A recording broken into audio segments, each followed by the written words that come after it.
الرجیم بسم اللہ الرحمن الرحیم۔ ذوالقرنین کے بارے میں آپ کو بتا چکا ہوں کہ ان کا نام تاریخ میں جو مشہور ہے وہ کیخسرو یا سائرس،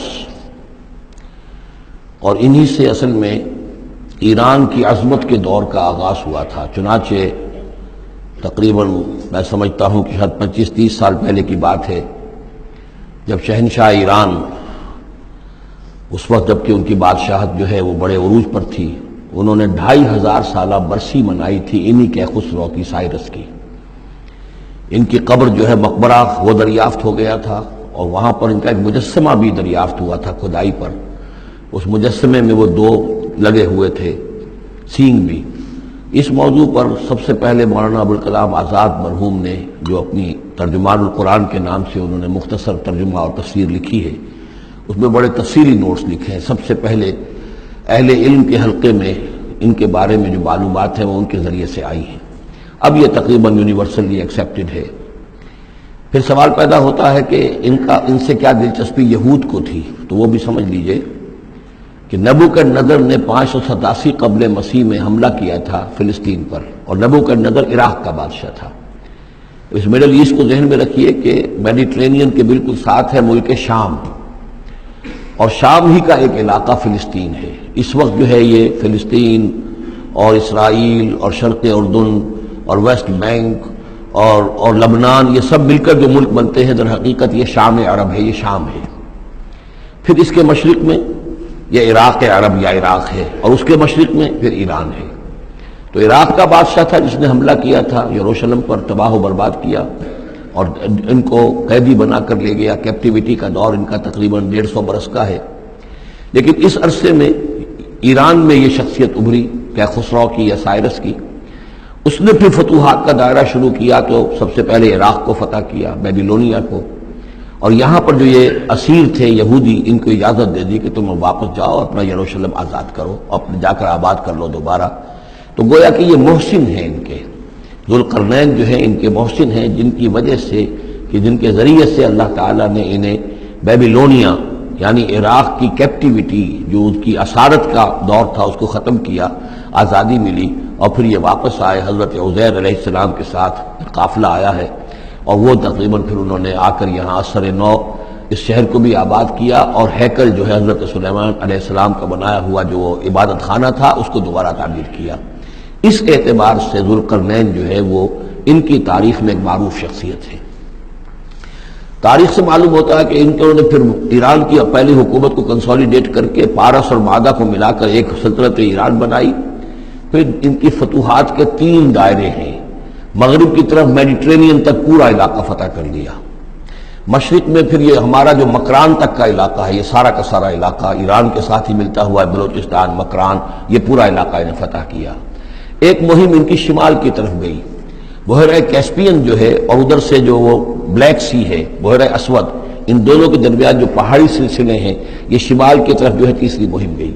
جیسے کہ حضرت عمر رضی اللہ تعالیٰ عنہ کے عہد میں بھی 3 لشکر نکلے تھے مسلمانوں کے جزیرہ نما عرب سے۔ ایک لشکر شام سے ہوتا ہوا پھر مصر کی طرف گیا ہے، ایک لشکر عراق سے ہوتا ہوا ایران کی طرف گیا ہے، اور ایک لشکر سیدھا شمال کی طرف گیا ہے، اور کوہ کاف تک جو ہے، جس کو کوکیشیا کہتے ہیں، وہاں تک کی فتوحات حاصل کی مسلمانوں نے۔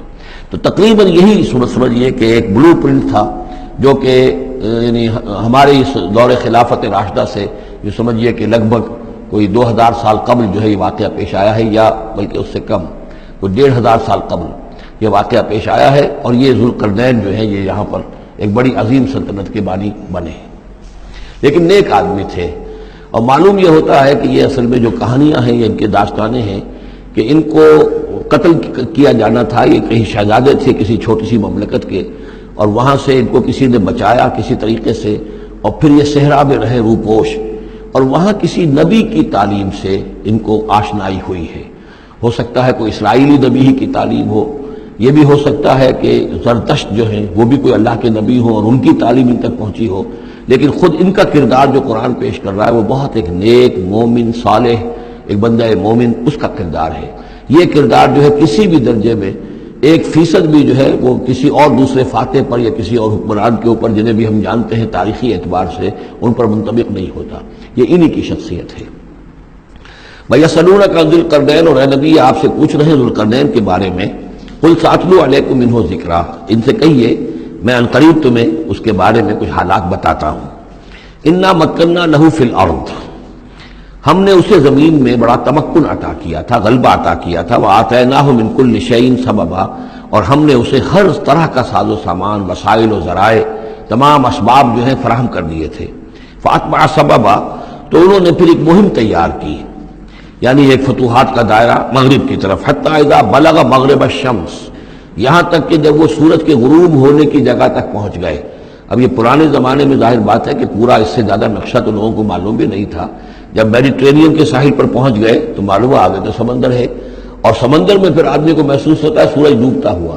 اگر آپ ساحل سمندر پر کھڑے ہو کر دیکھیں تو معلوم ہوتا ہے سمندر میں سورج ڈوب رہا ہے. تو یہ گویا کہ مغرب الشمس بن گیا ان کے لیے، وہ یہ سورج کے ڈوبنے کی جگہ. حتیٰ اذا بلغ مغرب الشمس، جب وہ پہنچ گئے سورج کے غروب ہونے کی جگہ. وجدها تغرب في عين حمئة، تو انہوں نے دیکھا اسے ڈوبتے ہوئے، وہ ڈوب رہا ہے ایک بڑے گدلے سے سمندر کے اندر. وہ جو وہاں کا سمندر ہے بڑا گدلا سا ہے، یہ ایجین سی وغیرہ جو کہلاتے ہیں یہ بہت گدلے سے پانی کے ہیں.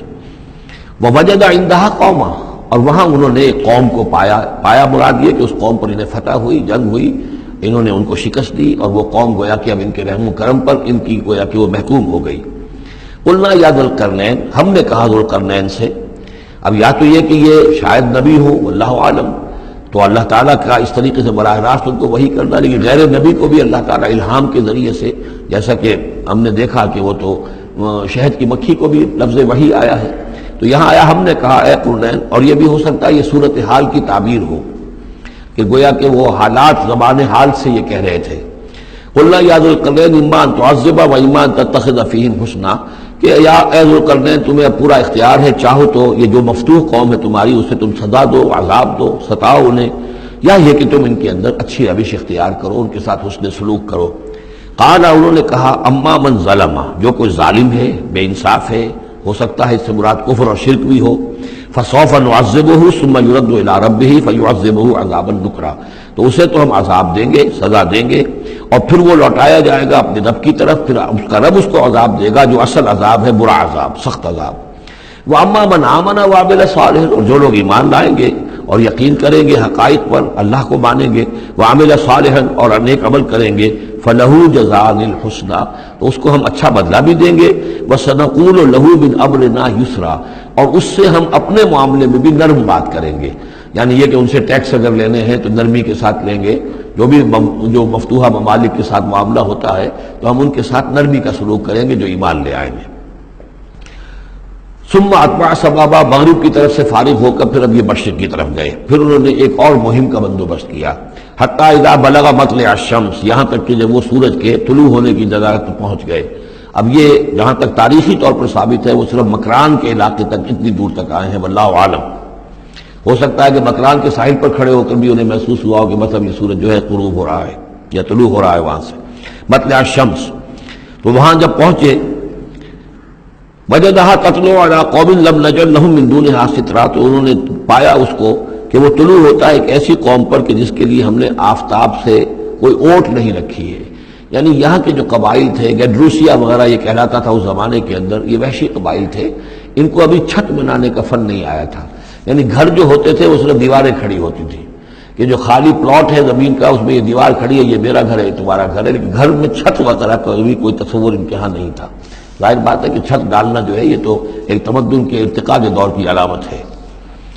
تو وہ بغیر کسی سورج کے سائے کے وہ اپنی زندگی گزارتے تھے. کذالک، ایسا ہی ہوا وہاں بھی، یعنی جو پہلے ہوا تھا کہ یہاں بھی معاملہ وہی ہوا کہ اللہ تعالیٰ نے اختیار مطلق انہیں دیا، فتح دی.